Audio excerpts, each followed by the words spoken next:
Assalamualaikum warahmatullahi wabarakatuh. Perkenalkan, nama saya Devisa Fitri. NIM saya 2001028.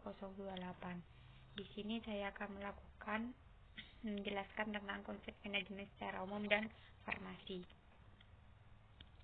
Nah, sebelum pelajari, apa sih manajemen itu?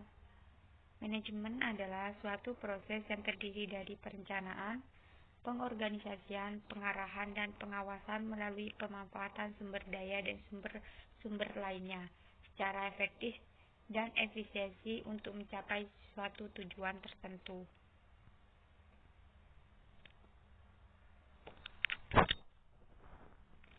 Nah, mengapa farmasi perlu belajar manajemen? Nah, obat kan merupakan bagian dari hubungan antara pasien dan layanan kesehatan, dan manajemen obat yang buruk, khususnya di sektor publik di negara berkembang, adalah masalah kritis, menyebabkan anggaran yang tidak sesuai, pertimbangan politik, ekonomi, keuangan, dan tradisional telah menjadi sangat penting dan perawatan kesehatan, sehingga menjadi penting untuk melihat obat-obat dan perawatan kesehatan dari sudut pandang. Jika manajemen obat dikelola dengan tepat dan menjadi sumber pendapatan yang dapat digunakan untuk memenuhi kebutuhan perawatan kesehatan yang lain.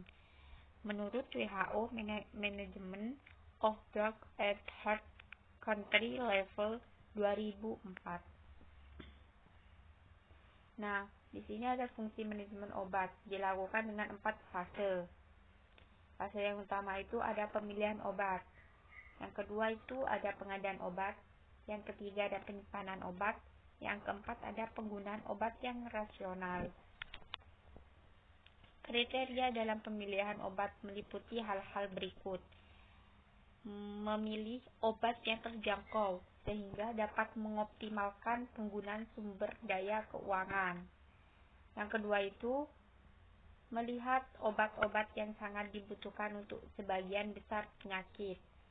Yang ketiga itu memilih obat yang aman, efektif, dan berkualitas yang baik. Nah, di sini ada prosedur yang dilakukan dalam pengadaan obat, meliputi yang pertama itu memperkirakan jumlah dan harga masing-masing dari obat yang diperlukan untuk periode tertentu. Yang kedua itu mengalokasikan dana untuk setiap obat berdasarkan prioritas.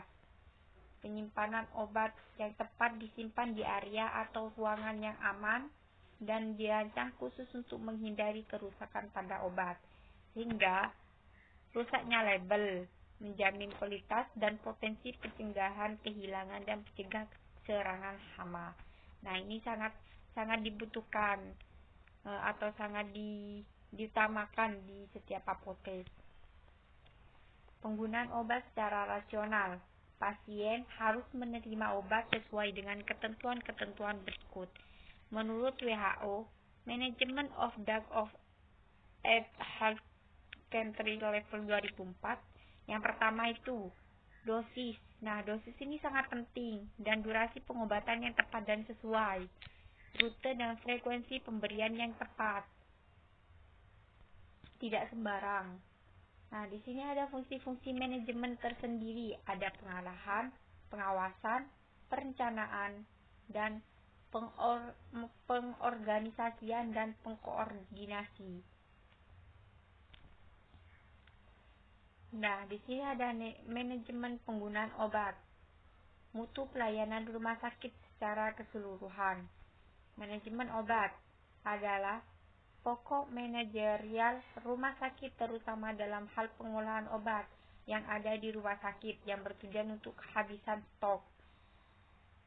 Manajemen obat yang bertuang dalam standar akreditasi rumah sakit dalam kurung KARS versi 2012, versi yang pertama tahun 2011 pada bab manajemen dan penggunaan obat, merupakan salah satu kelompok standar yang berfokus pada pasien.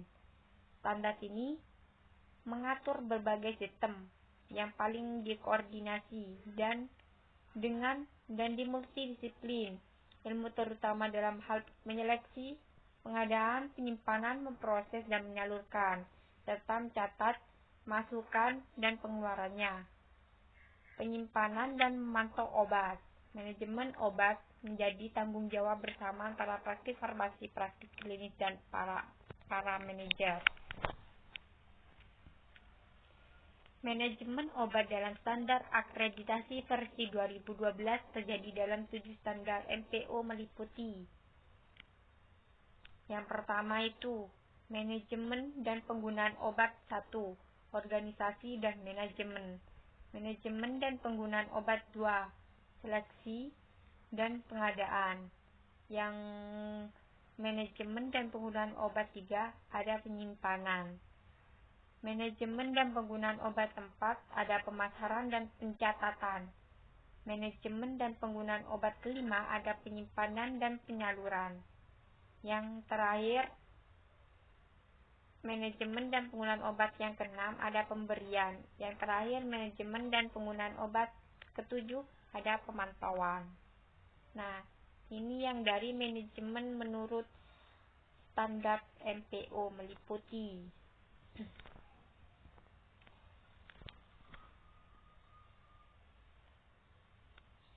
Monitoring obat sebagaimana tugas farmasi klinis bertuang dalam MPK nomor 72 tahun 2016 yang menyebabkan tugas farmasi klinik sebagai berikut. Yang pertama itu pengkajian dan pelayanan resep. Yang kedua itu ada penelusuran riwayat dari penggunaan obat. Yang ketiga itu ada rekonsiliasi obat yang diberikan sebelumnya.